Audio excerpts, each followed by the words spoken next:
Bueno, vamos a iniciar la segunda clase de este tema que estamos estudiando, como dice en el pizarrón, hábitos, nutrición y ejercicio.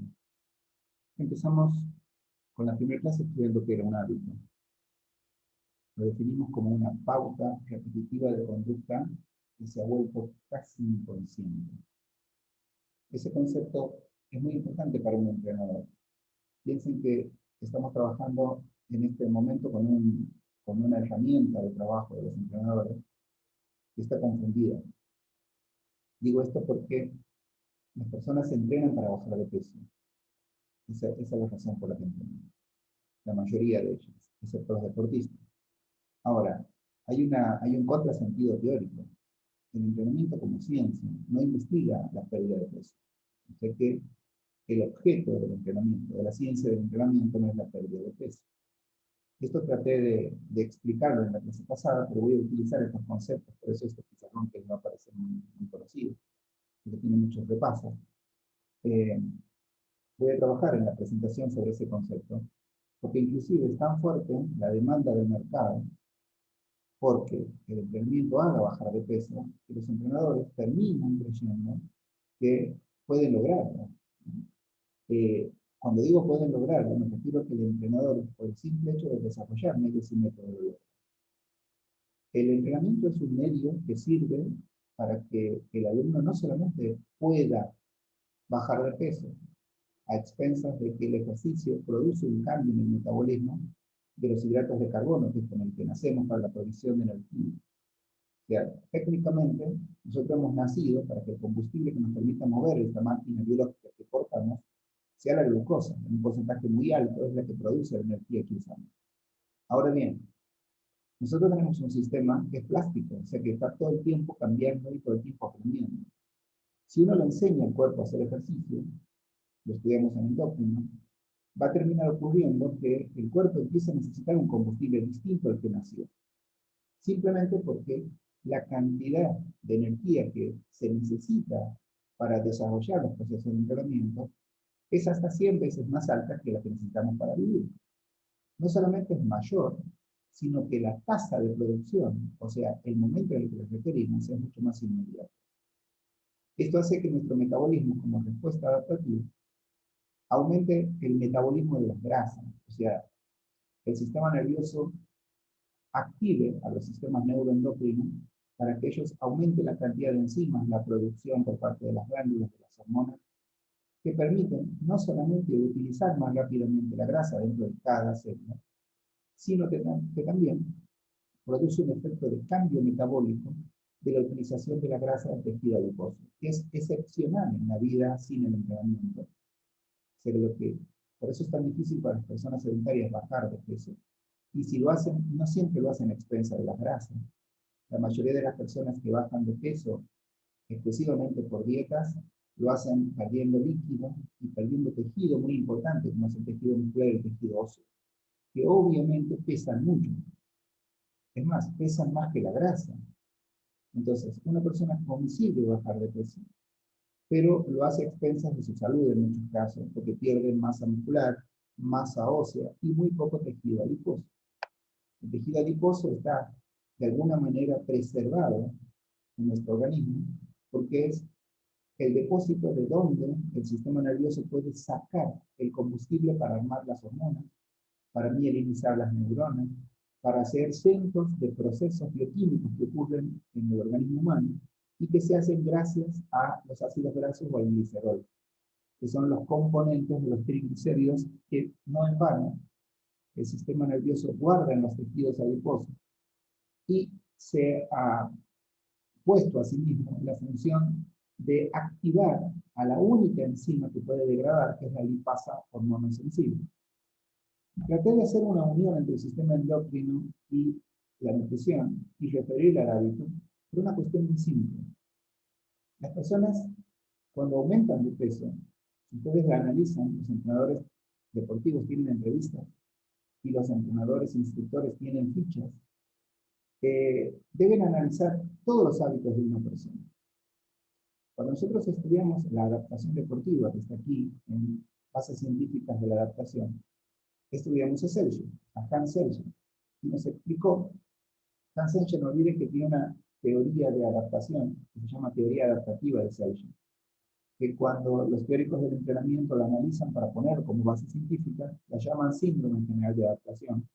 Síndrome entendido como un conjunto de síntomas, porque Selye evidenció que ante cualquier estímulo que rompe la homeostasis, todo estímulo rompe la homeostasis, que es esta línea que Selye dibujó en el espacio, dice que el cuerpo se estresa, o sea, vive en estado de lucha bioquímica para ver cómo va a responder a ese estímulo, o sea, qué va a catabolizar. Si bien el organismo sabe que para responder al estímulo debe utilizar el compuesto químico llamado ATP, pero una vez que lo degrada, luego el organismo necesita reparar, recuperar, restituir. Los estímulos, todos, producen pérdidas a través del estrés de la capacidad de responder al estímulo, lo que en entrenamiento llamamos fatiga y cansancio. Eso produce un shock, que no es otra cosa que perder la capacidad de responder al estímulo. Ahora, hasta aquí, todo el concepto de estrés como estado de lucha bioquímica del organismo. Y cuando ese estado bioquímico ya no puede responder al estímulo con la misma eficacia, entonces el organismo se choquea, pierde esa capacidad y baja su capacidad de respuesta. Y ahí el cansancio y la fatiga es lo que le permite a la biología contrachoquear, o sea, repararse, recuperarse. Por eso es el momento de restitución. Es bioquímica, lo hace el núcleo de la célula y utiliza todo el sistema orgánico para hacerlo. Por eso el descanso, por más que la persona no quiera, se ejecuta exactamente igual de manera biológica que ante la voluntad de la persona de hacerlo. Por eso es que nos dormimos. Hay personas que saben que no deberían dormirse manejando, pero se duermen por fatiga. Hay personas que saben que no se podían dormir en el trabajo y lo hacen. Hay personas que se plantean, no sé, entrenar mucho y no pueden. ¿Quién los frena? El shock, bioquímicamente hablando. ¿Por qué? Porque el organismo tiene que iniciar un proceso que se llama contra-shock, que es el proceso de restitución orgánica, el momento en el que predomina el anabolismo sobre el catabolismo, que es lo que le permite a la persona restituir, o sea, volver a sus niveles de homeostasis. La célula, con una visión de futuro, está grabado en los programas genéticos de cada célula, lo que hace es supercompensar, o sea, restituir, pero de manera ampliada, aquello que la persona hace. Esta flecha que está aquí, implica un nuevo estímulo similar al primero. La suma de estímulos que el entrenamiento lo estudia como carga, es lo que permite adaptarnos a esta supercompensación. Y se llama adaptación crónica, que también estudiamos en bases científicas de la adaptación. Significa que si yo estimulo a cualquier organismo de la misma manera, va a llegar el momento en que el nivel de homeostasis va a llegar al nivel de supercompensación. Y esta línea en el tiempo de homeostasis va a ser hacia arriba. Para los que entienden algo de mecánica, sería que nuestra máquina biológica va a regular un poco por arriba de lo que regulaba antes. Esta flechita con ida y vuelta que tiene aquí sería el nivel de mejora que va a sufrir nuestro rendimiento personal, o sea, la homeostasis. Vamos a tener un nivel superior de homeostasis. Eso se llama adaptación crónica en biología y ocurre por resultados de adaptaciones elementales. Ante un solo estímulo, el organismo responde tal cual lo estudió Selye, y la mejora, o sea, la supercompensación, se llama adaptación elemental. Ocurre siempre ante cada estímulo. Pero las investigaciones en fisiología del ejercicio han demostrado que según el alumno, según la edad y su condición de adaptación, entre la cuarta y la sexta semana los alumnos son capaces de lograr una adaptación crónica. O sea que esa supercompensación se vuelva base. Y a partir de ahora el alumno, ese estímulo será insuficiente para seguir logrando sus mejoras. Este proceso requiere de dos cosas. Es verdad que requiere del estímulo, pero no solo depende del estímulo. Por eso la teoría del entrenamiento ha determinado que el proceso de acondicionamiento físico no tiene un solo paso, sino que tiene tres pasos. El estímulo, recientemente explicado, el descanso, que es el momento en el que ocurre el contra-shock, y los hábitos alimentarios. La palabra hábito implica esa repetición. La repetición implica que cada ingesta, ya sea, vuelvo a esta parte de la que estudiamos, que es la del líquido, o la que vamos a estudiar hoy, que es la ingesta de sólido, tiene que tener una cierta pauta repetitiva para que se convierta en un hábito. O sea que si yo lo voy a decir entre comillas, porque después voy a explicar esto, cómo lo que yo creo que es saludable, ¿no? Yo creo que algo es saludable, lo como. Entonces va a ocurrir que lo que yo creo que es saludable como un día, como otro día, esta flechita, como otro día, y así durante una semana, pero no me aguanto mucho lo que como porque es muy poco, o porque no me gusta, o porque no dio el efecto biológico que yo buscaba, entonces tengo incomodidad estomacal, apetito, falta de sueño, o sea que no me puedo recuperar de aquello que como, de eso que yo creía que era un hábito saludable. Entonces, ese hábito alimentario, que al principio fue positivo, los hábitos al principio siempre son positivos, porque se ejecutan por una respuesta, por una demanda del hipotálamo, del sistema nervioso autónomo, o de los sistemas límbicos. Por ejemplo, cuando comemos por placer, es el sistema límbico el que nos premia. Cuando creemos que comemos lo que debemos, por ejemplo, alguien nos dice que si como mucha ensalada, voy a comer pocas calorías, pero resulta que yo no sabía y mi estómago tenía una incapacidad por procesar ciertos alimentos, no sé, el tomate, por ejemplo. Entonces de pronto se me irrita el estómago y tengo acidez y dolor y tengo incapacidad para defecar o para ir bien de cuerpo en cualquiera de sus manifestaciones, inclusive para orinar. Entonces me estoy dando cuenta que ese alimento que podría servir para bajar de peso, eso que yo tomo como un estímulo positivo, un hábito positivo, es inicialmente positivo, pero de acuerdo al funcionamiento orgánico se convirtió en potencialmente negativo, porque influye negativamente sobre otros aspectos. Entonces tengo que dejar ese hábito. Ese hábito alimentario no produjo una adaptación crónica, porque lo pude hacer una semana, 2 semanas, 3. Y recién hay que esperar entre la cuarta y la sexta para que la adaptación sea crónica. Ese concepto que acabo de decir yo es muy importante porque las personas tienen la idea de que cualquier cosa que coman 3, 5 semanas, 6 semanas, ya les va a producir lo que esperan. Eso es desconocer la definición de nutrición. La nutrición, la repasamos, es un conjunto de funciones. O sea que la nutrición, disculpen, no solamente es una función, sino que es un conjunto de funciones. Y esas funciones tienen que tener una cierta armonía, tienen que ser armónicas. Por eso hice referencia a que el tomate, la lechuga, tiene pocas calorías, es cierto. Pero la lechuga es difícilmente digerible por cualquier estómago humano. Cualquiera, es una planta muy poco digerible, que tiene pocas calorías, pero no todos la toleran bien. Por lo tanto, ¿tiene armonía? No, no tiene armonía, porque sirve para las pocas calorías, pero no sirve para otras cosas, para el proceso digestivo, o sea que le falta armonía a la función. Ahora bien, todas y cada una de las células, una célula hepática, una célula renal, una célula cardíaca, es posible que viva con pocas calorías, pero el músculo no vive con pocas calorías, tampoco el hueso, tampoco el cerebro, es un problema el cerebro. Porque el cerebro en la alimentación tiene grandes funciones. Por ejemplo, descansar lo hace el cerebro. Las órdenes que envían los distintos órganos, por ejemplo, al estómago para digerir, por ejemplo, a las glándulas endócrinas para producir la recuperación. Un cerebro fatigado no es muy alentador. Y la mielinización de las neuronas se hace con grasa. No con proteínas ni con fibra, sino con grasa. Las proteínas tienen otra función. Entonces, de pronto, lo que nosotros llamamos dietas, que está mal llamada dieta, que es un programa alimentario de bajas calorías, puede no ser tan positivo. Puede ser positivo para que baje de peso, pero puede ser potencialmente negativo. Cuando tomo la nutrición, ya no como comer, sino como un conjunto de funciones armónicas, que tienen que ser armónicas y que tienen lugar en cada una de las células. O sea que no hay una nutrición general. Por eso dije que coma lechuga y tomate es bueno para algunas cosas, algunos órganos, pero no para todos, no para todas las células. El músculo les puedo asegurar que no se forma ni con fibras, ni con glucosa, ni con grasa. Se forma con aminoácidos. La mielinización de la neurona se logra con grasa, o sea, las vainas de mielina, que son las que transportan. Eso. El apunte dice en su presentación, de nutrición, dice que la nutrición es un tema de alto grado de sociabilización. ¿Eso qué significa? Que toda la sociedad habla de nutrición, pero hay un problema.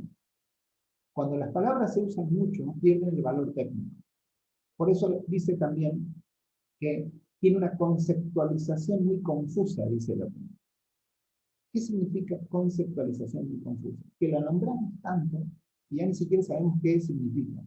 Es como, uy, yo tengo una alimentación buena, dice una persona, yo tengo una alimentación mala, dice la otra. ¿Sí? Vamos a suponer que sean personas de diferentes, la misma persona, pero con diferentes clases sociales. La que considera que tiene una buena alimentación, come muy poca grasa, come muy poca carne, come arroz, por ejemplo, come verduras, come frutas. ¿Bien? Y el que tiene una baja condición dice que es mala porque no puede comer carne y porque solo tiene que comer los desechos que encuentra, que muchas veces son ensaladas, pedazos de fruta y demás. Fíjense que dos personas que comen casi lo mismo, consideran uno culturalmente que come mal y otro culturalmente que come bien. Eso significa conceptualización confusa. El concepto es confuso, ¿no? El concepto.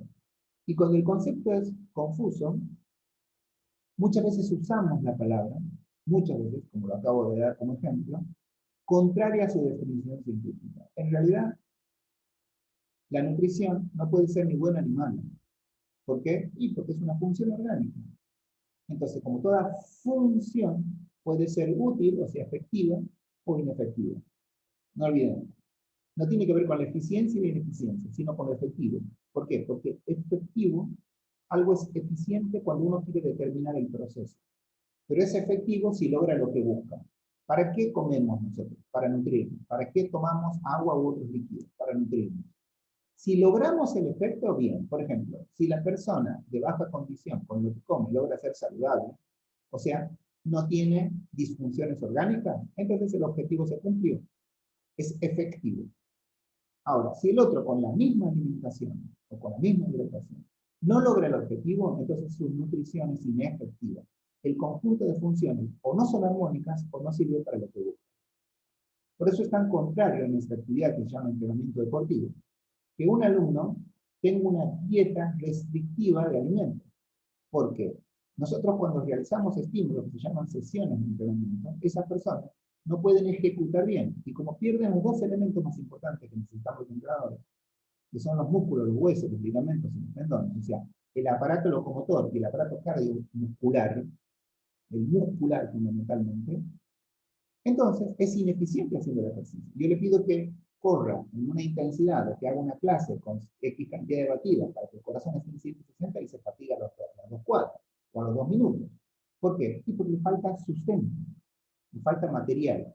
Esa persona que si está entrenando, si puede ir a un gimnasio, pagarle a un entrenador que está entre 3 y 5 mil pesos y un gimnasio que está a 2.000, 2.500 pesos, significa que esa persona tiene posibilidad de alimentarse correctamente para lograr buenos niveles de funciones armónicas y puede hidratarse bien también. No es una persona con carencia. Entonces, esa persona no está desnutrida. Pero si la nutrición no le alcanza para lo que quiere hacer, que es entrenar, quiere decir que está infranutrida. O sea, que no logra las funciones armónicas que necesitan cada una de las células para realizar lo que quiere, que es entrenar o hacer un deporte social. Es muy importante esos conceptos que estoy desarrollando en estos primeros 20 minutos de clase. Es la presentación de lo que vamos a trabajar y es la aplicación práctica desde lo conceptual de lo que estamos estudiando.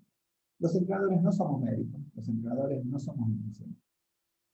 Por lo tanto, si el nutricionista que le dio un plan alimentario a un alumno que viene a entrenar conmigo, pero que ese nutricionista no ha hecho una especialización en deportología, no es entrenador, y no sabe de los procesos o de la adaptación deportiva, y nunca en su vida escuchó hablar de Selchuk, fisiología del ejercicio o biología, es muy posible que el objetivo que tenga el nutricionista que dio el plan alimentario en el alumno sea bajar de peso.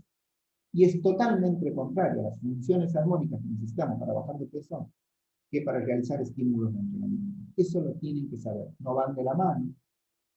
No se complementan de manera monodisciplinaria. O sea, la nutrición utilizada para bajar de peso o la nutrición clínica no va de la mano de la nutrición deportiva. Tienen inclusive diferente base teórica, totalmente diferente base teórica. Y la Universidad de Argentina todavía no ha hecho un proceso de cambio que otras universidades en el mundo lo han hecho, de interdisciplina, que es lo que estamos hablando. No olviden de lo primero que trabajé con ustedes, voy a tratar de mostrarles ese pizarrón, lo primero que trabajamos con ustedes en relación, en la presentación del área teórica, de estudiar para saber y de estudiar para trabajar. Fíjense, nosotros aprendemos entrenamiento para lograr una profesión, es decir, pero no es lo mismo que estudiar para ser entrenador, no es lo mismo que estudiar, o sea, aprender para ejercer la profesión de entrenador. Aquí hay un camino teórico muy largo y muy complejo, que en el tema de nutrición lo están viviendo, porque la nutrición es interdisciplina del entrenamiento. Pero como decía en mi pizarrón anterior, si bien es interdisciplina, es parte del entrenamiento. ¿Por qué? Y porque es uno de los tres procesos del acondicionamiento físico. Uno de los tres procesos del acondicionamiento físico. O sea, sin la nutrición, que no es parte, insisto, de la ciencia del entrenamiento, tampoco tendríamos los combustibles suficientes para contrachoquear a un alumno y que mejore, o sea, supercompense. Los conocimientos teóricos que estamos adquiriendo a nosotros nos sirven para ser entrenadores, pero tenemos que aplicar esos conocimientos. La aplicación del conocimiento es interdisciplinaria. Como les decía en esa clase, nosotros influimos sobre la anatomía, la fisiología y la biología de una niña a través de la fisiología del ejercicio, la ciencia del entrenamiento, la teoría y la metodología del entrenamiento. Pero el alumno no viene al entrenador por la disciplina deportiva, viene por aspectos sociológicos. Por ejemplo, bajar de peso para ser aceptado en la sociedad. No siempre por salud, a veces por estética misma. Porque se quieren sentir bien, que es una base antropológica. Quieren sentirse parte de la sociedad en la que viven. A la vez, tienen el razonamiento de que de esa manera van a agradar filosofía, que van a conseguir mejores trabajos, economía, que se van a sentir mejor psicología, que van a tener menos traumas psiquiátricos. O sea que es interdisciplinario lo que estamos estudiando. Y tienen que aprender, tienen que hacer un esfuerzo intelectual y ponerlo dentro de la profesión que van a ejercer. No equivocarse, las personas vienen con nosotros para bajar de peso, pero nosotros tenemos que educar, participación activa y consciente del alumno en un proceso, es un principio del entrenamiento. Tenemos que procurar que el alumno entienda qué puede hacer el entrenamiento por ella y que no siempre la dieta que ella conoce como tal es parte del proceso de entrenamiento. Fíjense que en la misma clase, yo les daba un ejemplo, pero de fatiga, que lo transformé a la pérdida de la masa grasa, ejemplo de interdisciplina. ¿Qué es el entrenamiento? Es un proceso pedagógico y biológico, pero orientado al rendimiento, ¿ven? O sea que la ciencia del entrenamiento, este es Matveyev, la escuela rusa de entrenamiento, determinó estos conceptos. El objeto de entrenamiento es el rendimiento, no bajar de peso. Ahora, claro, si mi alumno entrena, lo expliqué antes, ahora lo pongo en el gráfico, el entrenamiento como medio y método, produce pérdida de masa grasa. Lo expliqué antes. Necesito ácidos grasos para producir energía de manera más efectiva, en volumen e intensidad. ¿Quién explica esto? No lo explica la ciencia del entrenamiento, la pérdida de masa grasa. Lo explica la biología, ¿no? Ahora, la biología también explica la sociología, la psiquiatría, la conducta, los hábitos de las personas. Y la biología también explica el entrenamiento. Aquí está la flecha hacia abajo. Pero a la vez el entrenamiento influye sobre la biología. Y esta flecha que está aquí hacia arriba la pueden seguir subiendo. O sea que yo puedo lograr que la biología de mi alumno cambie a través de la ciencia del entrenamiento. Para lo cual, debo aplicar ciencia del entrenamiento. Fundamentalmente, metodología del entrenamiento. Por eso una clase de actividad física no es igual que una sesión de entrenamiento. Hay una gran diferencia entre una y otra. O sea que, y voy a ir cerrando este concepto de presentación que he querido para unirles lo que van estudiando, les decía, vamos a unir esto que acabamos de decir con el proceso que estamos analizando en el apunte de hábitos de nutrición. El hábito alimentario influye en el rendimiento. Eso lo une con el entrenamiento deportivo. ¿En dónde? ¿En dónde influye con el rendimiento? Y ahí fíjense la palabra, la eficacia. ¿Dónde? Aquí, en el proceso de contrashock. Para que el alumno contrashockee en entrenamiento necesita dos hábitos. Las pautas de descanso, que es el potencial fisiológico que tiene el organismo para preparar y para anabolizar el descanso. Y luego, las pautas de alimento, la alimentación y la hidratación, que juntas componen el estado de nutrición. Que las personas deberían descansar y comer y tomar agua en relación al estímulo al que tienen que soportar. Porque forma parte integrativa, o sea, el contrashock se da en relación al estímulo. En realidad se da en relación al shock, porque es opuesto y simultáneo al shock. Eso es el contrashock. Pero depende del estímulo. No olviden que los estímulos de los entrenadores son sesiones en donde los entrenadores contamos la carga. Y eso se tiene que adaptar. ¿Por qué? Por eso influye en el rendimiento. Porque el rendimiento es la supercompensación de una bioquímica. Y si el descanso y los hábitos de alimentación no son acordes al estímulo, entonces no se produce el proceso de mejora. Ahí está la influencia en el rendimiento y la eficacia. ¿Por qué eficacia? Porque ese estímulo busca algo en un alumno. Por ejemplo, una clase de acondicionamiento muscular de técnicas o de fuerza en entrenamiento se hace para que un alumno aumente el tono muscular, ya sea por estética o por demanda del deporte que hace el alumno. Si el alumno no come lo suficientemente bien y descansa, en función a ese estímulo, no a bajar de peso, es otra cosa, sino al estímulo.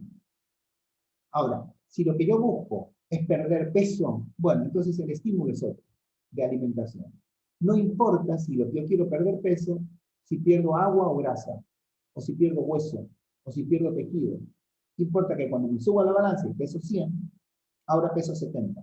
Entonces, es eficaz para perder de peso una dieta restrictiva, que es la que utilizan la mayoría de los médicos, de los nutricionistas, no son médicos, de los nutricionistas cuando ustedes le piden ese objetivo. Ahora, si ese señor o esa señora va al nutricionista y dice, quiero bajar de peso, y viene al entrenador y dice, quiero aumentar mi masa grasa, les cuento, para que sepan, que es contradictorio.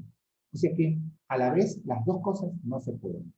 Porque el contrashock implica restitución. Y si ustedes hacen una clase de fuerza y catabolizan aminoácidos, catabolizan proteínas, catabolizan hueso, ligamento, tendón, catabolizan músculo, necesitan aminoácidos. Y no los esenciales, que también los necesitan, obviamente, sino el aminoácido que permite la restitución, el contrashock de las proteínas que acaban de gastar.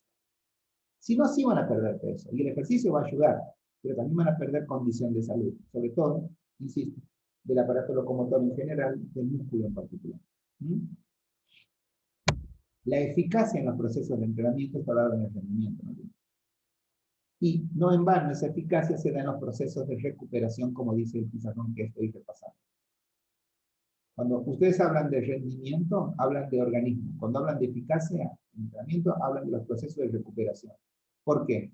Porque sin proceso de recuperación no hay supercompensación o mejora, que es el objetivo de los alumnos. Y por ende, y eso es más antropología, la calidad de vida,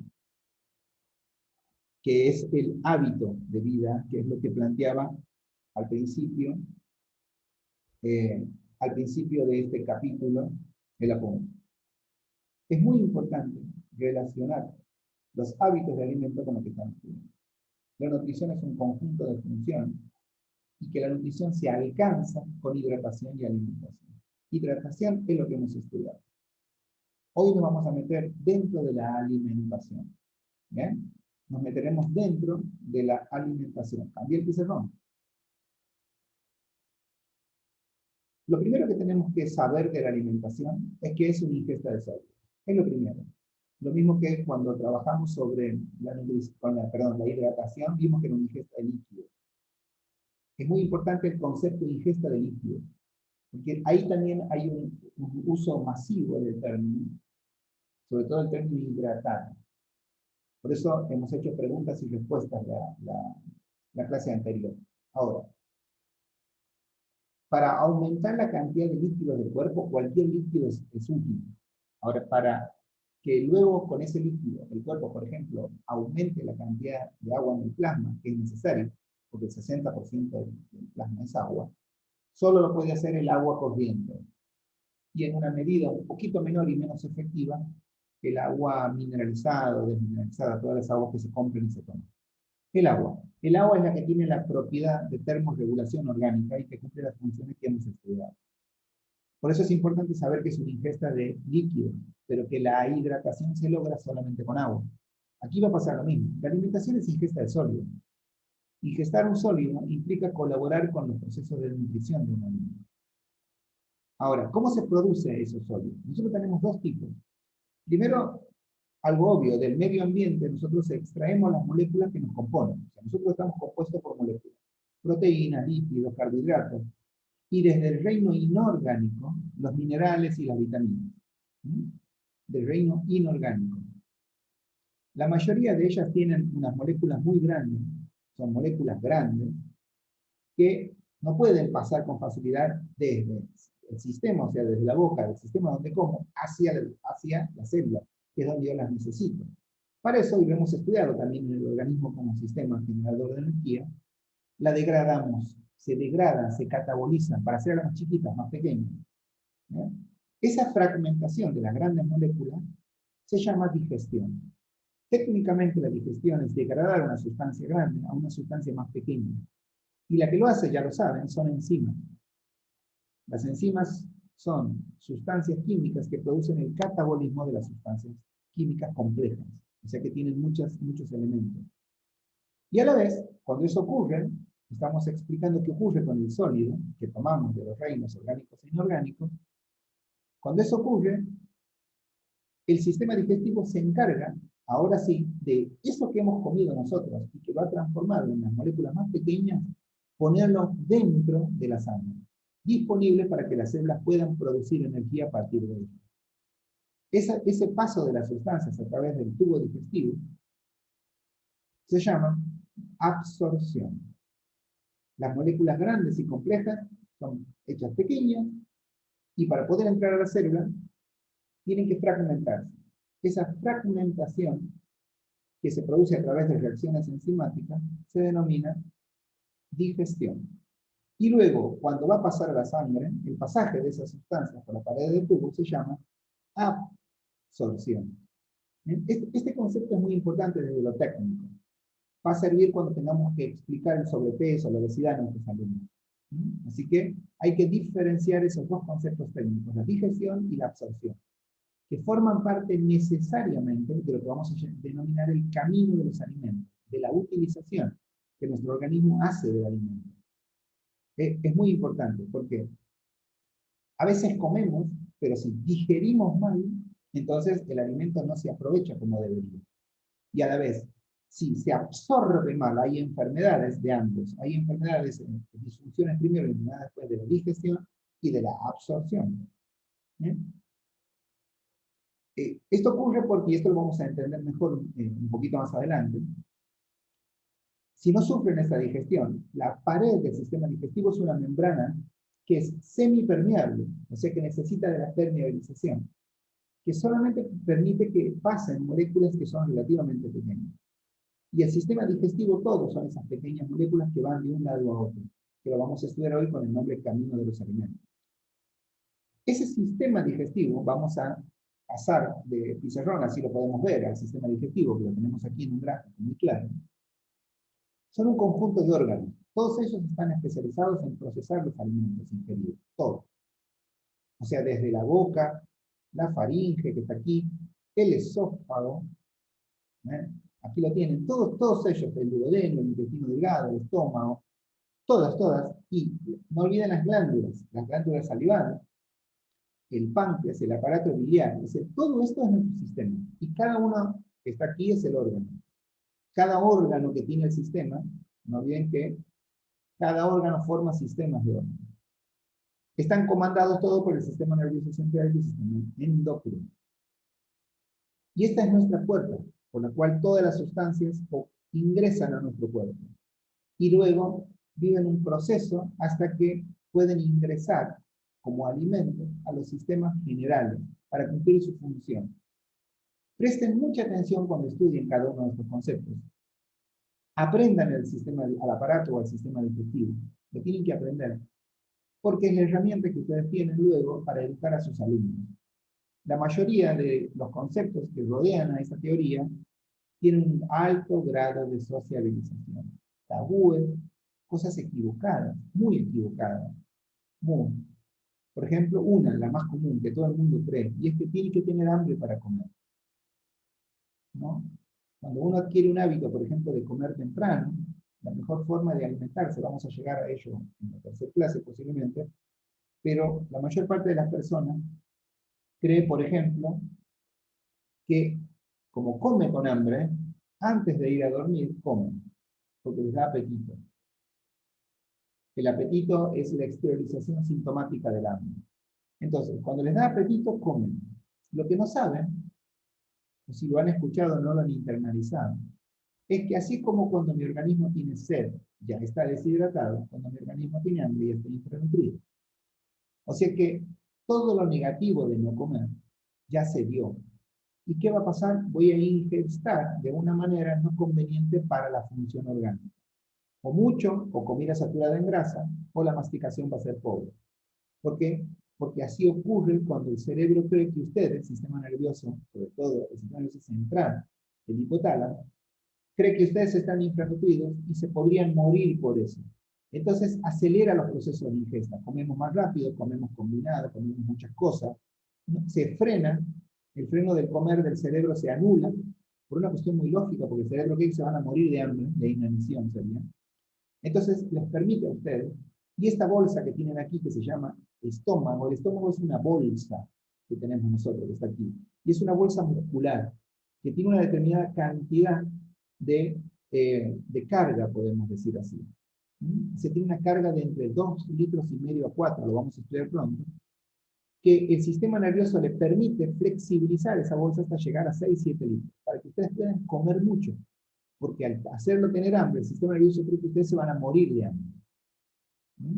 El sistema nervioso tiene un sistema de huida para la protección de nuestros sistemas orgánicos y vitales. Como ustedes hicieron que falte el alimento, entonces el sistema cree que ustedes se van a morir de hambre. Entonces les permite comer mucho más allá de lo que deberían comer. Por eso las ingestas programadas sin apetito son ideales para mantener el sistema en orden. Ese y cientos de tabúes como ese, que no es el momento de darlo en la clase, es lo que ocurre por lo cual las personas desajustan sus hábitos alimentarios. Y es negativo en el entrenamiento. Es muy negativo. Por eso, ¿qué vamos a estudiar los entrenadores para entender bien este proceso? Vamos a estudiar un concepto técnico que se llama anatomía de los alimentos. O sea, cómo es ese aparato digestivo y qué función cumple cada uno. Lo primero que tenemos que saber es que la función específica de ese sistema son esencialmente cuatro funciones. La primera es, ese sistema es un simple transporte de alimentos que va de un punto a otro. Por ejemplo, el alimento va desde el exterior hasta la boca. De la boca llega al estómago a través del esófago. El estómago llega al estómago. El estómago, a la vez, a través de una membrana que tiene aquí, hace llegar al intestino delgado. Luego el intestino delgado es transporte hacia el intestino grueso y de ahí hacia la defecación. O sea, es un simple transporte. Una de las funciones del aparato digestivo, que empieza en la boca y termina en el recto del ano, este sistema es primero de transporte. Llevar el alimento de un lugar a otro. ¿Bien? Luego es almacenamiento. Otra función que tiene el sistema. Almacena alimento en el cuerpo. En el estómago, por ejemplo, lo almacena. También en la materia fecal, en el colon, también lo almacena. Luego, ya dos que hablamos ya, la digestión y la absorción. O sea que la digestión del alimento se da en el estómago fundamentalmente y en el duodeno. Igual ya vamos a aprender, en la boca también empieza brevemente un proceso digestivo muy pequeño, pero ya empieza. Fundamentalmente la digestión, para permitir la absorción, se da fundamentalmente en el estómago, que está aquí, y en el duodeno, que está aquí, que son los primeros 20 centímetros del intestino delgado, inmediatamente cuando salimos del estómago. ¿Bien? Esto hace que los entrenadores estudiemos, para entender este sistema, lo que llamamos el camino de los alimentos, que empieza obviamente en la cavidad oral. Insisto en este concepto, así como el mecanismo de la sed no es bueno, y lo han estudiado, No es bueno el mecanismo del hambre. El sistema nervioso central es el que empieza el proceso de digestión. Si bien no está escrito en casi ningún libro, como los libros, no olviden que son evidencias científicas, que para hacer un libro tienen entre 10 y 15 años de evidencia científica. Los abstracts de investigación, o sea, aquellos productos de la investigación actual, ya determinan, posiblemente en libros de dentro de 5 y 10 años ya estén, ya determina que el que inicia el proceso digestivo es el sistema nervioso central, a través de activar las glándulas salivales, que están dentro de la boca. No estudiamos medicina, por lo tanto no nos metemos dentro de las glándulas salivales. Lo único que aprendemos de la cavidad oral es que la ingestión del alimento se lleva a cabo por la boca. Por eso es el primer órgano del aparato digestivo conocido formalmente. Ahí también, ¿por qué? Porque en la boca empieza la fragmentación del alimento.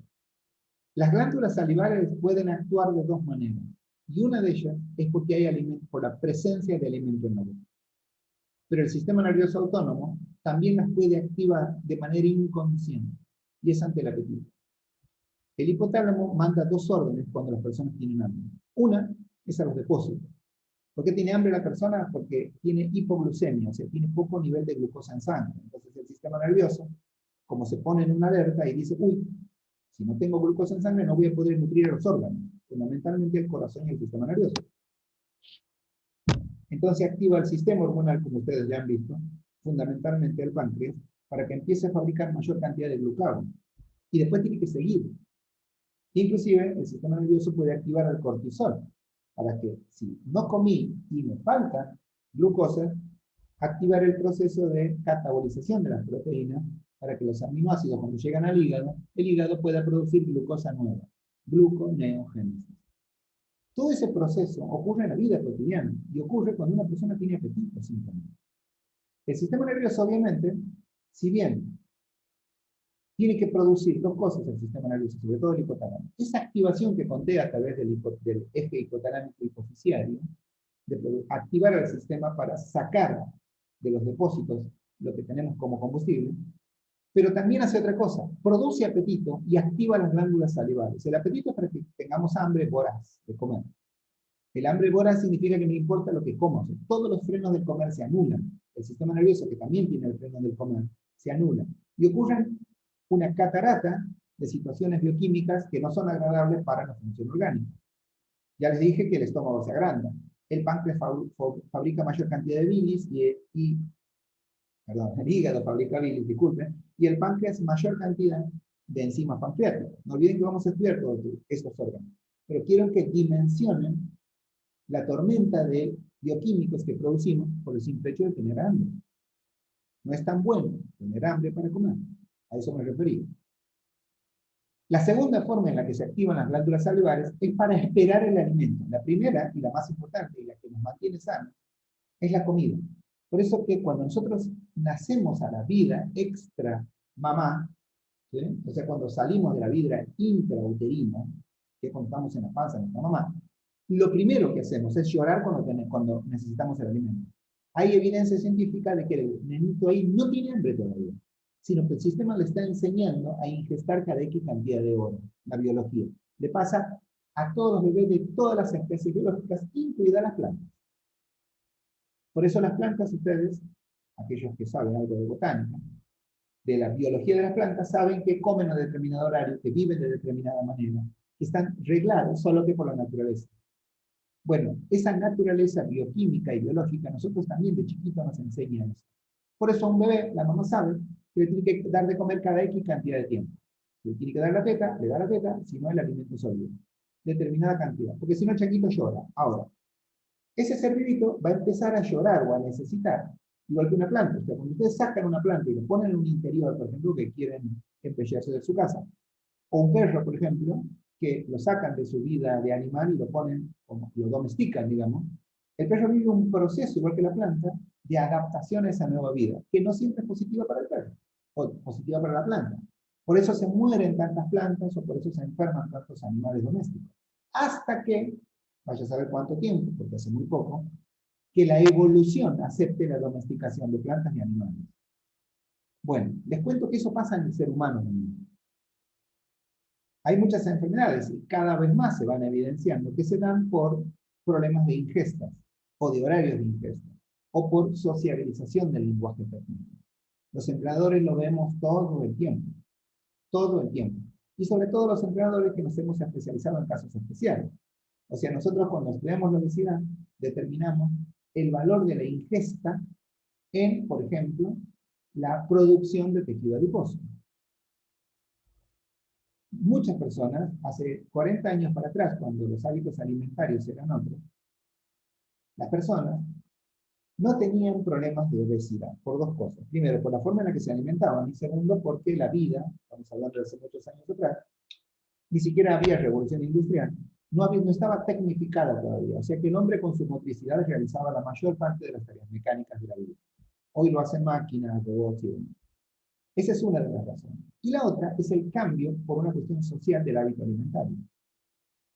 Ustedes piensen que hace 50 años, en el país en el que viven, le pueden preguntar a cualquier abuelo, se comía en familia y le dedicaban al almuerzo entre 1 y 3 horas.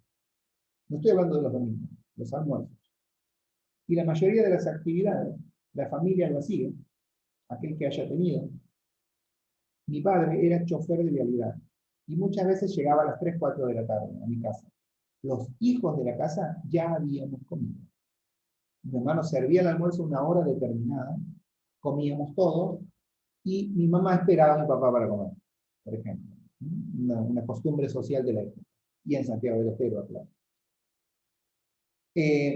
¿Por qué era eso? Porque comer era parte de un fito que activaba mucho los sistemas nerviosos autónomos. Vamos a estudiar en este capítulo, cuando lleguemos al estómago, que la función nerviosa es importante. Hice toda esta explicación de la cavidad oral por dos cosas. Una de ellas ya la que expliqué, las glándulas salivales. Lo ideal es que la active la presencia de alimento en la boca. Es ideal eso. Si no, la va a activar el hipotálamo ante el hambre, y eso ya no es tan ideal, porque produce mayor cantidad, porque las glándulas son glándulas, o sea, producen sustancias útiles, en este caso saliva. Son dos tipos de glándulas. Esta glándula grande que está aquí, estas dos glándulas pequeñas que están aquí, que ustedes las ven, y ellas producen dos tipos de saliva, una acuosa y una mucosa.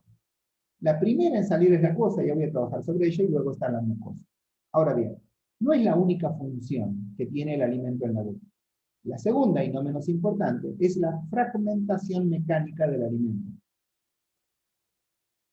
O sea, dirían las abuelas, la cantidad de veces que ustedes mastican un alimento.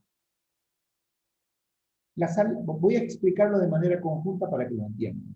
Es muy importante esto porque le pueden enseñar a los entrenadores a comer bien a un alumno. Insisto, comer bien no tiene que ver con la nutrición ni que ustedes sean nutricionistas. Tiene que ver con que a veces nos equivocamos en cosas muy simples por simple ignorancia. Por ejemplo, ¿qué ventaja tiene masticar? Les decía, cuando el alimento ingresa en la boca, empieza la fragmentación mecánica del alimento a través de la masticación. Si el alimento se dio sin apetito, que es lo que se debe, entonces se están activando las glándulas de manera pulsátil y produciendo saliva. La primera saliva que se produce es la acuosa. La primera. No vamos a aprender el mecanismo bioquímico porque es complejo y no nos sirve, pero sí tenemos que saber esto. Perdón, siempre el conocimiento sirve, disculpen la absolutez. No nos es útil a los entrenadores, lo dije de una manera más técnica. No nos es útil, porque no somos médicos, no somos nutricionistas. Pero sepan que así como sí tuvimos que aprender, por ejemplo, de que primero el páncreas activa el hígado para que me dé glucosa y después recién vienen las catecolaminas desde la médula suprarrenal. O sea, no existe bioquímicamente la posibilidad de que primero use a la médula supra para que me dé mayor cantidad de hormonas. Primero tiene que acabar el páncreas la posibilidad de hacerlo. Eso lo hemos estudiado nosotros en biología. ¿Cuándo? Cuando estudiamos bases científicas y estudiamos la organización específica. La biología tiene una organización específica que determina la jerarquía de acción, gracias a lo cual un médico nos puede dar, por ejemplo, un tratamiento. Porque hay un orden jerárquico funcional en la biología humana. Bien, la glándula que produce la saliva acuosa es la primera que activa, ya sea los sistemas reflejos, porque hay comida en la boca, o el sistema nervioso cuando quiero que haya comida en la boca, en los dos momentos. La saliva acuosa es la primera que sale al sistema. Pero no solamente lo hace por eso, la saliva. O sea, cuando uno estudia el camino de los alimentos, aprende que no solamente lo hace por eso, sino que las glándulas salivales facilitan luego el descenso del alimento. Pero para eso, voy a cambiar el pizarrón, para eso nosotros necesitamos que la saliva cumpla una función, sobre todo la acuosa. Fíjense en el subtítulo secreción. Es un jugo digestivo la saliva y contiene enzima. Las dos no contienen enzima. La hialina, que está aquí, es una amilasa. Digo esto porque también tenemos amilasas en otras secciones de nuestro cuerpo, del organismo digestivo, entre ellas las pancreáticas, que también la vamos a estudiar. Pero la tialina es producida, esta amilasa, que actúa en la digestión de los carbohidratos.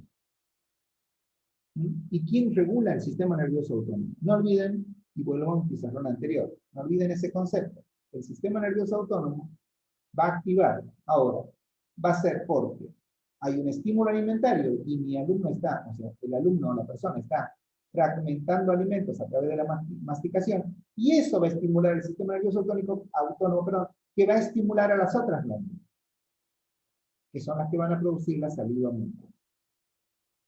En la teoría de la investigación está evidenciado el tiempo que tiene que estar en la boca el alimento, fragmentándose y llenándose de saliva acuosa.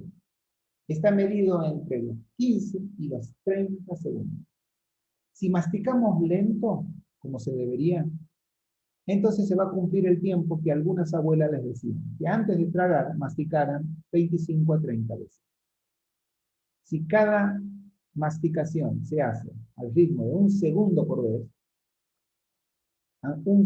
vez, se daría el tiempo fisiológico en el que las glándulas salivales que se encargan de producir la acuosa, entonces le dan la función bioquímica a ella para que produzca, aquí está, la secreción de la hialina para que actúe en la digestión del carbohidrato. ¿Bien? El hidrato de carbono, o carbohidrato, es un polisacárido, por lo tanto son las almidones, las harinas, hay muchos alimentos que tienen. Y se ingieren y las ataca la piel. Y lo tiene que atacar un determinado tiempo. Y allí lo reduce en la boca mismo, en un complejo más pequeño, que puede ser un disacárido, un trisacárido, que es una molécula más pequeña que hidrato de carbono. En la boca no se degrada, no hay acción digestiva sobre las proteínas ni las grasas. Después de la secreción de esta saliva, es muy importante saber que una vez que el alumno masticó lo suficiente, degradó al carbohidrato que tenía en el alimento, produce lo que se llama el bolo alimenticio.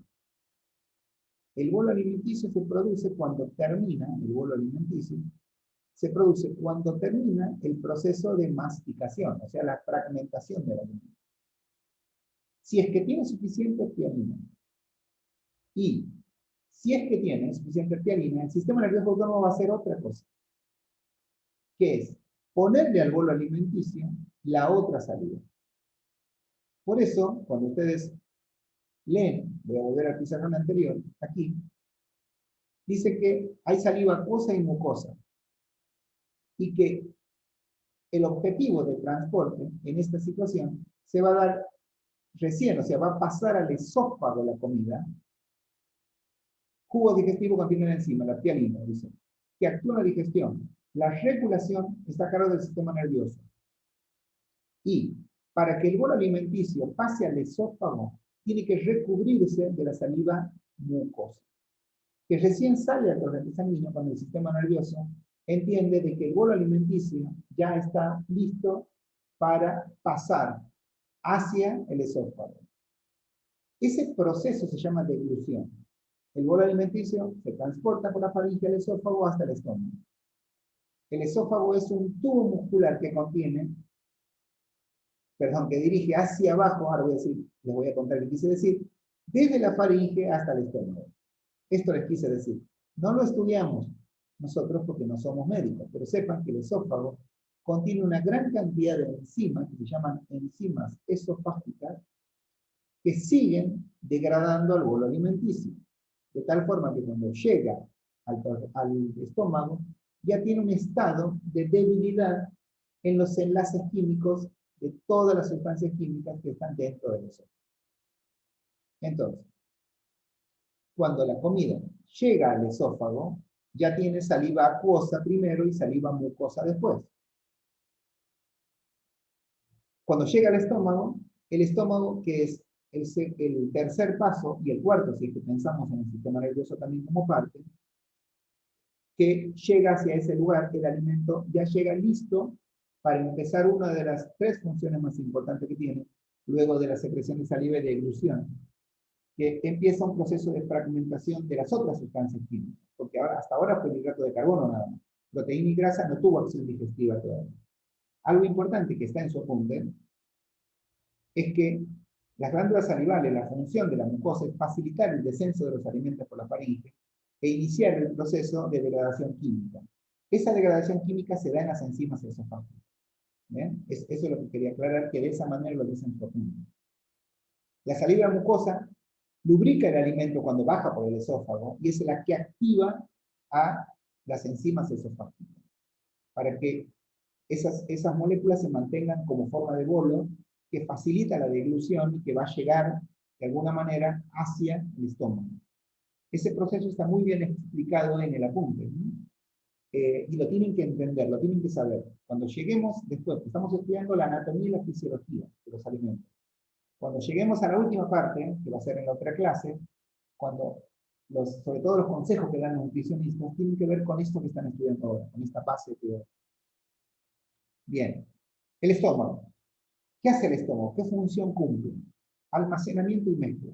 Esas son las funciones que tiene desde el punto de vista general. Ahora, también tiene una función muy específica que es el vaciamiento. Hay que tener cuidado con esa función que es bien clínica, porque de las tres funciones, almacenar es algo que siempre lo hace y es una función casi genética, podríamos decir, congénita, mejor dicho, del estómago. Lo mismo que mezclar. Hay pocas enfermedades que se dan por estas dos funciones. Ahora, sí puede ser que este elemento mezclado, al que vamos a llamar repostino, no se vacíe en tiempo indeterminado. Esta función aleatoria de vaciamiento es la que produce las mayores disfunciones del estómago. Cuando los alimentos abandonan el esófago y penetran en el estómago, que es una bolsa muscular flexible, tiene paredes gruesas, vamos a ver un gráfico exclusivo del estómago aquí, ¿no? El bolo alimenticio ingresa, aquí está la final del esófago, aquí lo tenemos, aquí tenemos al estómago, ¿no? Les decía, esta bolsa está debajo de las costillas inferiores. El tamaño del estómago varía. Y esto es muy importante porque lo dije en mi presentación. Cuando se come y se digiere un alimento, va variando el estómago. La capacidad máxima es de 4 litros que puede cargar y la mínima es de 2,5 más o menos litros. Cuando el estómago cambia la contextura, se activa el sistema nervioso. El sistema nervioso sensitivo, sobre todo, es el que envía la información y esa es una de las herramientas que tiene el hipotálamo para el freno del comer, según ustedes, de acuerdo a la adaptación que tienen. Comen poco, siempre, muchas veces pero poco. Entonces el estómago rápidamente le envía al sistema nervioso la información de que no quiere más comida. O sea, tenemos un sistema de regulación del freno del comer, que la mayoría de las veces, por cuestiones emotivas y culturales, nos destruimos, ya cuando dejamos de ser niños y nuestra mamá nos da de comer.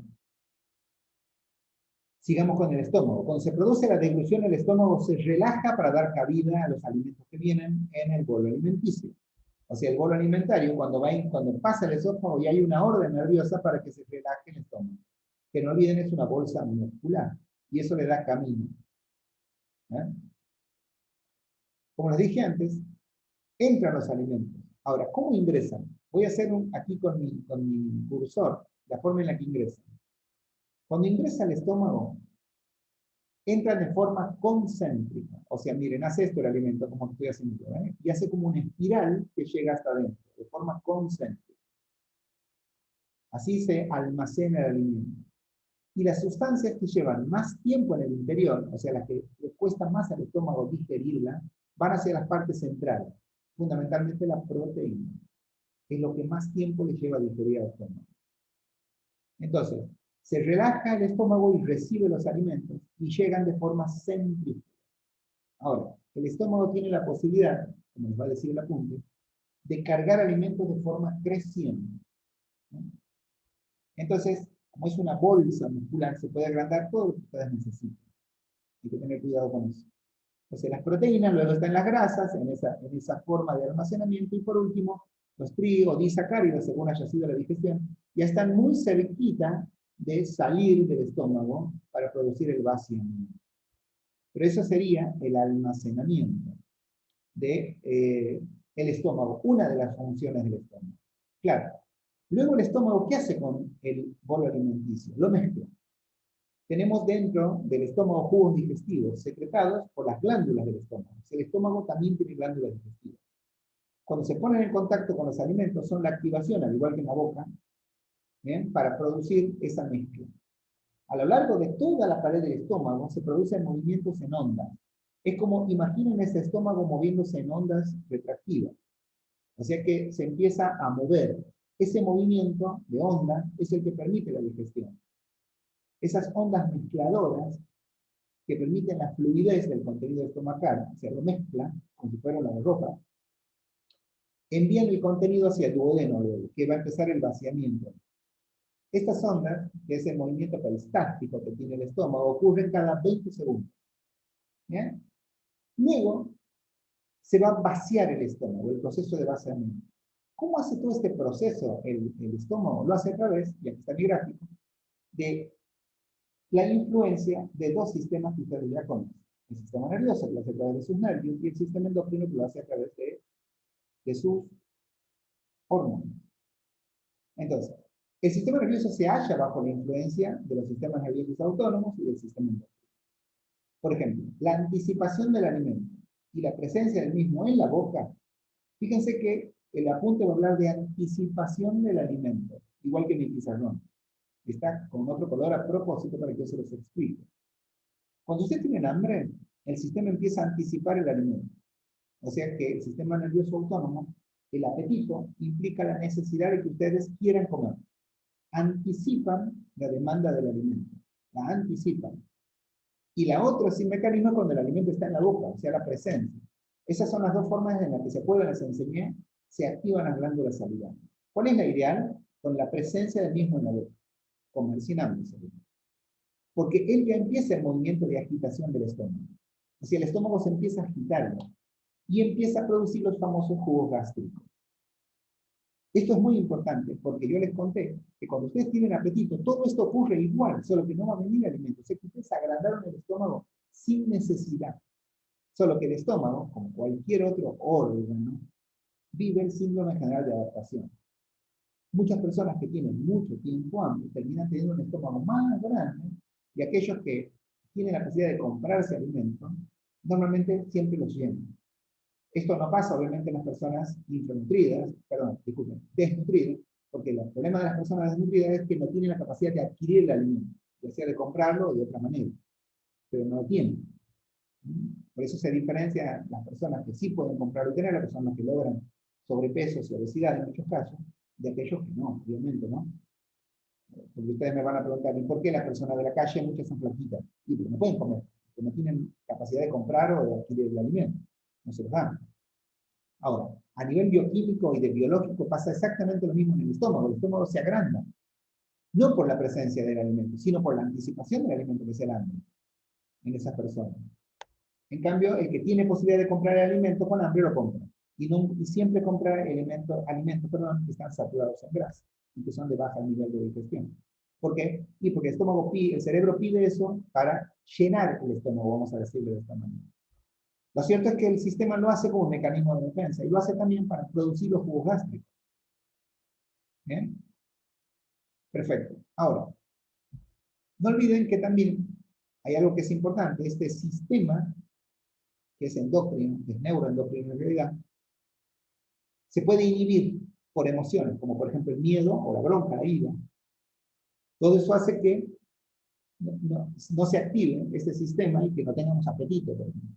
O que comamos, pero que no podamos digerir bien el alimento. Hay una variante en esta producción neuroendocrina, que es cuando el alimento contiene proteína. O sea, cuando comemos proteínas. ¿Qué pasa? Llega al estómago y la presencia de esas proteínas, que no olviden que todavía no tuvieron efecto digestivo, que nada más están desfermentadas por ahora, liberan al torrente sanguíneo una hormona que se llama gastrina. La gastrina actúa sobre las células mucosas del estómago y aumenta la secreción de lo que llamamos jugos gástricos. O sea que la gastrina aumenta aún más los jugos gástricos. Pero esto produce la gastrina que se produzca pepsina o peptinas, que son los que degradan a las proteínas. ¿Se acuerda que en la boca se había degradado el dióxido de carbono? Bueno, en el estómago se empiezan a degradar las proteínas por efecto de la gastrina. Y la gastrina es la que activa a las mucosas estomacales para que dentro del jugo gástrico produzcan pepsinas, que son las que convierten a las proteínas en péptidos. Por lo tanto, va a ocurrir luego que el sistema va a formar alquimia. En el estómago no hay acción digestiva sobre el hidrato de carbono. O sea, si ya tenemos trisacáridos y disacáridos, quedan así. ¿Dónde se distribuyeron? En la boca. ¿Quién lo hizo? La tía Lina. Luego el bolo alimenticiio llegó al estómago. Empezó el proceso de mezcla. Cuando el alimento contiene proteínas, se produce gastrina. La gastrina activa las peptinas y ellas degradan a las proteínas y forman péptidos. La grasa queda como estaba, o sea, tampoco tiene acción digestiva todavía. ¿Cómo se regula esa famosa motilidad gástrica de la cual estamos hablando? Lo dije en general, el apunte lo va a especificar. La motilidad y secreción gástrica está regulado por los sistemas, ya dijimos, nervioso y endocrino. Ahora, ¿cómo lo hace? Y es muy importante el control emocional. Ahí lo especifica bien el apunte en relación a la presencia de alimentos.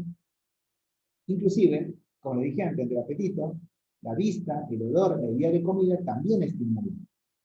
Ahora, los estados psíquicos ejercen efectos marcados sobre la secreción de la motilidad gástrica.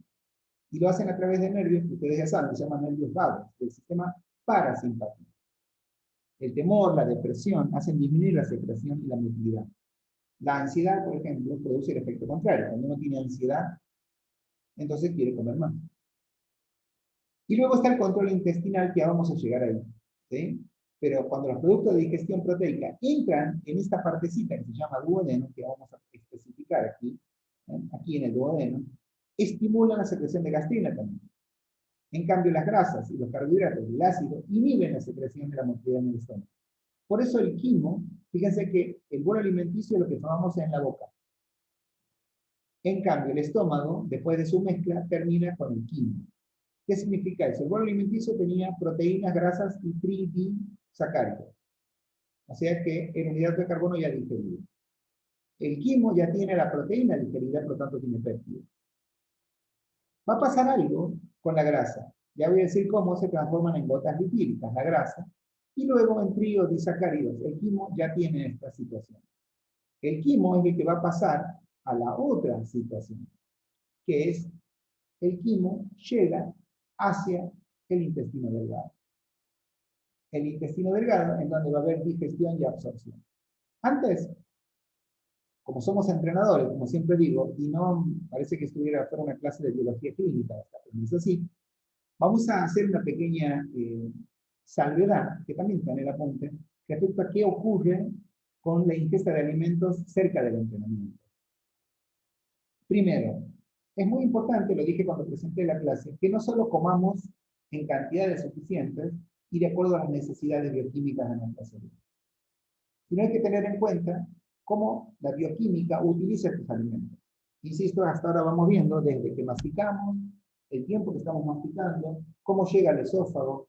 Comer tranquilos es muy importante, por la digestión. Y fundamentalmente dar tiempo para que haya una absorción en el sistema gastrointestinal, que vamos a empezar ahora.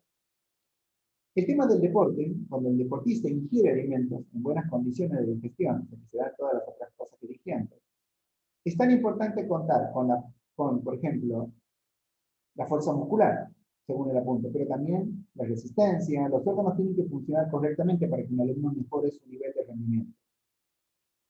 Aquí hay una cuestión de contradictorio. El esfuerzo deportivo, o sea, las sesiones de entrenamiento y la digestión, se perturban mutuamente bloqueándose entre sí. Y lo hace el sistema nervioso. O sea, necesitamos dos tipos de hormonas distintas. En el rendimiento deportivo es regulado por el sistema nervioso simpático, ya lo estudiamos. En cambio, los procesos digestivos por el sistema nervioso parasimpático, nervios vagos, ¿se acuerdan?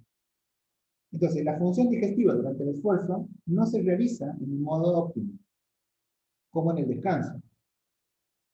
Y la energía que necesitamos en los procesos digestivos son altas, no es poca. No es que yo no utilizo ATP para digerir alimentos, sí se necesita. Por eso es que son contradictorios. El metabolismo del rendimiento requiere de toda la energía que pueda producir el organismo para su rendimiento. No es que un alumno no pueda entrenar después de comer, sí puede hacer, solo que es muy ineficiente. Y según la naturaleza bioquímica o biológica o anatómica de sus órganos, podrían enfermarse o no. Depende mucho de la historia médica de nuestro alumno. Ahora, no es efectivo, es lo primero que tienen que saber. Entonces, los órganos y aparato digestivo durante la digestión acumulan sangre, redistribuye el flujo sanguíneo hacia sí, no hacia los músculos, huesos, ligamentos y tendones. Entonces, ellos tienen muy poco nutriente para la acción. Y entonces no es eficiente que un alumno entrene inmediatamente después de comer o que haga actividad física después de comer. Lo ideal es esperar el proceso digestivo y cumplir los dos elementos más importantes que tiene para la digestión del alimento, que es comer poco, comer muchas veces, comer tranquilos, y que luego tengan un proceso de descanso para digerir. Obviamente, si comen proteínas, que requieren de mayor cantidad de tiempo para la digestión de ese alimento. Bien, sigamos con el camino de los alimentos, luego de contar un poquito qué ocurre con la alimentación. Llegamos al intestino delgado. Este es un gráfico de los órganos, no olviden que hemos tenido un primer órgano, un primer gráfico, disculpen, donde esos órganos estaban anatómicamente correctamente distribuidos. Aquí no lo están. Dado que aquí tenemos un órgano como el páncreas, que está aquí, que no está debajo del estómago, sino detrás del estómago. Solo que aquí queremos ver cómo se comunican entre sí para explicar bien la última parte del camino de los alimentos, la función del intestino delgado. Su función es digerir y absorber. Aquí se completa la degradación de los alimentos. Aquí es donde luego va a ocurrir lo más importante que tiene, que es la absorción. Las moléculas pasan luego de la absorción del tubo digestivo al sistema circulatorio aquí, en este lugar, mediante la cual son transportados hacia las células. Este proceso termina de darse aquí en el intestino delgado. El primer segmento del intestino, que son más o menos 30 centímetros largos, se llama duodeno, que es lo que tenemos aquí. Y aquí hay un agujero en la pared para que veamos cómo es el duodeno por dentro. Lo cierto es que aquí llega el quimo, que va a seguir siendo quimo hasta que se absorban los alimentos. Las glándulas del intestino segregan varias peptidasas. ¿Se acuerdan? Teníamos péptidos. Bueno, van a seguir degradándose. Esto degrada a los péptidos, no olviden que fueron las proteínas semidegradadas en el estómago, ya, gracias a las pepsinas, el estomacales, en aminoácidos. El aminoácido ya es el primer componente que va a tener el quimo cuando pasa por el duodeno. Cuando el quimo llega a la parte inferior de aquí, donde está graficado aquí, el intestino delgado, ahí ya se ha completado. Y ya se va a empezar a producir la absorción hacia el torrente sanguíneo. Ya llegaron a la unidad más pequeña que son los aminoácidos. Los carbohidratos se van a convertir en azúcares simples, o sea, las llamadas glucosas, los monosacáridos. Así sean disacáridos, se van a convertir. Y los ácidos grasos se van a convertir en las grasas, disculpen, o las gotas lipídicas, que ya les voy a contar cómo se producen, en ácidos grasos y glicerols. O sea que, si repasamos, podríamos decir así. En la boca tenemos un bolo alimenticio que llegó al estómago, que formó un quimo. Pero ese quimo tenía péptidos, tenía grasas o gotas lipídicas y tridisacáridos. En cambio, cuando salen del intestino delgado, ya se convirtieron en aminoácidos, en ácidos grasos y glicerol y glucosa, que son las que vamos a absorber, o sea, hacia el torrente sanguíneo, para que cada célula pueda nutrirse, o sea, cumplir esa función. Ahora bien, aquí es donde van a tener funciones los otros dos gráficos, el hígado y el páncreas. El hígado y el páncreas. Por eso están divididos aquí. Vamos a ir a un gráfico en el que vamos a entender mejor qué ocurre. ¿Qué hace el hígado? Secreta bilis. El hígado secreta bilis. O sea, cuando uno estudia los órganos, todo el tiempo el hígado está produciendo bilis. Son células hepáticas que las secretan, los hepatocitos, constantemente. ¿Y ellas qué hacen? Mandan al duodeno.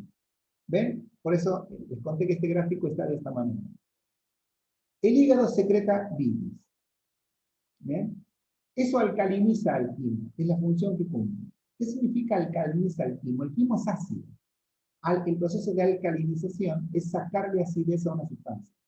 Si no se le sacara al quimo, impediría la digestión, porque no olviden que cualquier medio ácido, cualquiera, impide la actividad metabólica. Entonces el quimo necesita que lo alcalinice. ¿Quién lo hace? El hígado. Ahora, el hígado produce todo el tiempo bilis, solo que no va toda la bilis hacia el duodeno, porque se guarda en la vesícula biliar. Esta vesícula es la que a veces se opera. Bien, la vesícula biliar es la que contiene la bilis. Por tanto, todo el tiempo el sistema puede enviar bilis de acuerdo a la necesidad que tenga el sistema. Esa función cumple la bilis. ¿Bien? Y este conducto se llama el conducto biliar. Al ser alcalina, contribuye a neutralizar el quimo ácido. Neutraliza la acidez, es esencial porque la actividad de las enzimas intestinales es óptima. Con el pH, no olviden que es el potencial de hidrogenado, es entre 7 u 8. No contiene enzimas digestivas, pero contiene una cantidad de sales que se llaman sales biliares, que hace como un detergente que emulsifica la grasa, fragmentándola en gotitas. Ahí están las famosas gotas lipídicas. De esta manera se dispone de manera más superficial para la acción de las lipasas. La lipasa es una, ya la estudiamos a la lipasa, solo que la estudiamos a la orgánica. Esta es la lipasa pancreática. El páncreas. El páncreas secreta jugos pancreáticos, ¿no? Que contiene varias enzimas que van a pasar al duodeno a través de esto que tienen aquí, que es el ducto o conducto pancreático, ¿ven? Que se une al hepático, para que juntos trabajen sobre el intestino delgado. ¿Cuáles son los jugos pancreáticos que produce el páncreas? Bueno, la amilasa pancreática, que es la que va también a ayudar a degradar al triglicérido y al diglicérido, perdón, disculpen, al polisacárido y al trisacárico y disacárico, y lo va a convertir el disacárico en glucosa. Esa es la amilasa pancreática. ¿Se acuerdan que es una amilasa igual que lo era la tialina, que se los expliqué cuando hablé de la boca? Luego también tenemos enzimas pancreáticas que van a cumplir funciones bien específicas de degradación. Y aquí está la lipasa pancreática. Todo eso son jugos que secreta el páncreas. Aquí es donde el hidrato de carbono, como les conté, se convierte en su actividad más pequeña. Es muy importante, en cuanto al quimo y a la formación de todo este sistema, que insisto, es muy clínico, lo tienen que saber, ya van a ver la importancia de entenderlo en las adaptaciones alimentarias de un alumno, sobre todo cuando tengan que hablar con ellos. Repasemos algo que tiene que ver con los movimientos intestinales, que está en su apunte, pero que lo puse en el pizarrón a propósito. Porque el movimiento intestinal se da cuando se da ante la presencia del alimento. No olviden que se puede hablar también por la imagen del alimento. El intestino delgado se encuentra en movimiento más o menos constante, todo el tiempo. Porque tiene como finalidad también mezclar y amasar al quimo e impulsarlo hacia el intestino grueso. El intestino grueso, no olviden que no termina aquí la digestión. Tenemos que ir al intestino grueso. Cuando los residuos de los alimentos abandonan el intestino delgado, esos materiales no digeribles, fundamentalmente las fibras, y grandes cantidades de aguas pasan a la sección siguiente. Es muy importante este concepto, porque van a ver que los sistemas del intestino grueso son los que se encargan de hidratar finalmente al organismo y de darle lo más importante que no se absorbe en el intestino delgado, que son las fibras. ¿Bien? Y ahí tomamos el concepto de fibras de la digestión. O sea, ¿para qué sirven las fibras en la digestión? Ahora vamos a ir al intestino grueso. Las fibras no aportan energía, no aportan. Los glúcidos no digeribles, así se llaman, tienen una gran importancia en el proceso digestivo y absortivo. O sea que sirven en la absorción y en la digestión. Las fibras no tienen, insisto, aporte de energía. De hecho, por eso no tienen efecto digestivo directo en el duodeno, que es donde se da la reabsorción, o sea, donde pasan los nutrientes hacia la sangre. Por un lado, la importancia de la fibra es aportar volumen a la vida. Eso es muy importante. ¿Por qué? Porque producen sensación de saciedad. Eso hace que se coma menor cantidad de alimentos y que distienda la pared del estómago. Pero distiende a la vez al tubo digestivo. Ahí sí, distiende al tubo digestivo. Por lo tanto, estimulan lo que se llama el peristaltismo, que son los movimientos peristálticos, que lo hacen no solamente el estómago, que permite la mezcla, sino, como acabamos de ver, también el intestino delgado. O sea que favorecen mucho las funciones digestivas. Favorecen la evacuación, con lo cual repercute en la absorción al disminuir el tiempo de contacto con la mucosa y por consiguiente la absorción. O sea que facilita que absorbamos. Fíjense todas las funciones bioquímicas que tiene la fibra, y ahí la importancia de su ingesta.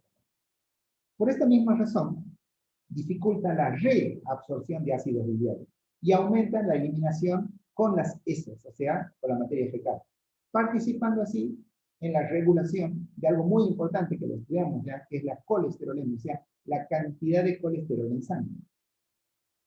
Tiene un efecto laxante también, la fibra, y tiene una gran capacidad, y esto es muy importante, de retener agua.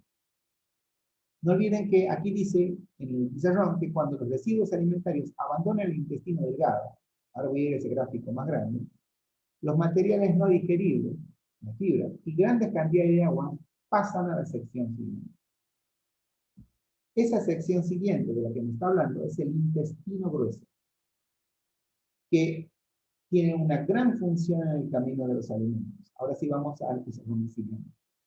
El intestino grueso, que cumple la función de absorción y la eliminación, porque dice absorción ulterior, porque aquí hay un gráfico general del sistema. Aquí se unen el delgado con el grueso. Aquí en el ciego se unen, aquí está la unión, ¿ven? Aquí está la unión. El material que queda después de que los alimentos han sido absorbidos pasa desde el intestino delgado al grueso o colon, aquí es el colon, y el tubo que tiene forma de U, solo que esta es una U invertida, ¿no? De diámetro mayor. Tiene paredes gruesas, mucho más gruesas que el intestino delgado. De hecho, en los gráficos se nota mucho. Miren los gráficos, aquí se nota mucho. Y consta de 3 partes. El colon ascendente, que está aquí, el transverso, y el colon descendente, que es el que lleva el recto y al ancho. Además de transportar residuos hacia el recto para que sean excretados hacia el exterior del colon, tiene como función principal la de absorber agua y reducir los residuos a un estado semisólido. La primera mitad del colon, o sea, la ascendente sería, interviene en la absorción hasta el transverso. Hasta el colon transverso. Y el descendente, la segunda mitad, en el almacenamiento. Y luego, obviamente, en la excreción. Ahora, ¿qué ocurre con las formas? El colon transverso es luego. Aquí se forma la materia fecal y se vuelve más sólida. Asciende por el colon y aquí, que también tiene movimientos peristálticos, aquí vamos a volver al sistema a reabsorber agua y fibras. El sistema de hidratación orgánica se completa con la función del colon transverso, o con lo que los teóricos llaman la primer parte, ¿no? La primer parte del colon.